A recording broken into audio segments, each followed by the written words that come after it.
문재인 대통령 전 상서, 그동안 대통령 호칭을 안 붙이고 문재인 또는 문재인 씨라고 방송했습니다. 오늘만큼은 대통령 호칭을 붙이고 말씀드리겠습니다. 그 이유는 대통령이라는 직책이 너무도 엄중하고 책임이 큰 자리이기에 무겁게 인식하실 것을 요청드리면서 상서를 드립니다. 문재인 대통령의 임기는 정확히 2년 10일 남았습니다. 그 후에는 전직 대통령으로 아마 양산 사저에서 지내시겠지요. 노무현 대통령의 봉하마을의 안타까운 기억이 떠오릅니다. 당신 자신은 특별하니까 노무현과는 다를 것이라고 생각하실지 모르겠습니다. 사람은 누구나 앞일을 예측하기 힘들기 때문입니다. 대통령도 사람이니까요. 그런데 후한을 없애려면 만일의 사태도 가정하고 철저하게 준비하는 게 좋지 않겠습니까? 그 만일의 사태를 약간만 가정해 봅시다. 당신과 얽혀있는 각종 수사와 관련해서는 여기서는 말하지 않겠습니다. 그것은 스스로 알아서 대처하고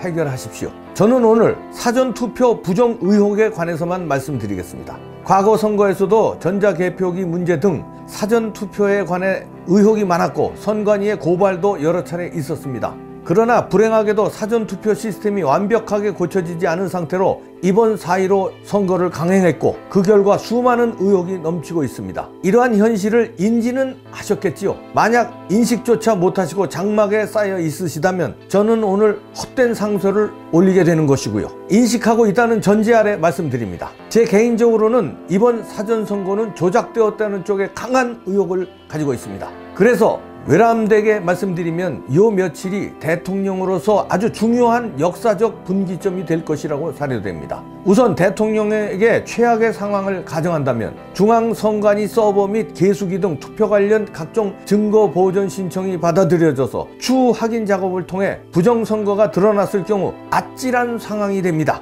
그런데 그 과정에서 처음부터 끝까지 일관되게 사전선거는 아무 문제 없다고 민주당과 청와대에서 우겼는데 사실로 판명된다면 관련 책임자들은 법정 최고형을 받을 수밖에 없고 대통령도 불미스럽게 하야를 선택할 수밖에 없을 것입니다. 설령 문재인 대통령은 운이 좋기로 유명하니까 이번에도 잘 넘긴다고 칩시다. 완전 범죄로 영원히 묻힐 수 있을까요? 그리고 지금까지 나온 의혹만으로도 이미 증거는 차고 넘쳐서 성난 군중들이 서서히 들풀처럼 일어나 머지않아 엄청난 사태를 맞이하게 될 것입니다. 지난번 10월 3일 개천절이나 10월 9일 한글날 광화문에 모인 인파는 얌전했지만 이번에 다시 일어난다면 상상하기 어려울 수 있습니다. 결국 조만간 밝혀지거나 넘기더라도 대통령께서는 아주 어려운 상황을 맞이하게 될 것이라는 예측입니다. 그렇다면 지금이 위기이자 마지막 기회일 수 있습니다. 우리 국민은 관대하고 착해서 만약 대통령 스스로 사전선거 부정 의혹을 낱낱이 밝히자고 지시한다면 국민들은 문재인 대통령의 그동안의 실정과 위선을 용서함은 물론이고 찬사를 보낼 것입니다. 최악의 위기를 최선의 기회로 극복하십시오. 그래서 당신도 살고 민주주의도 살립시다.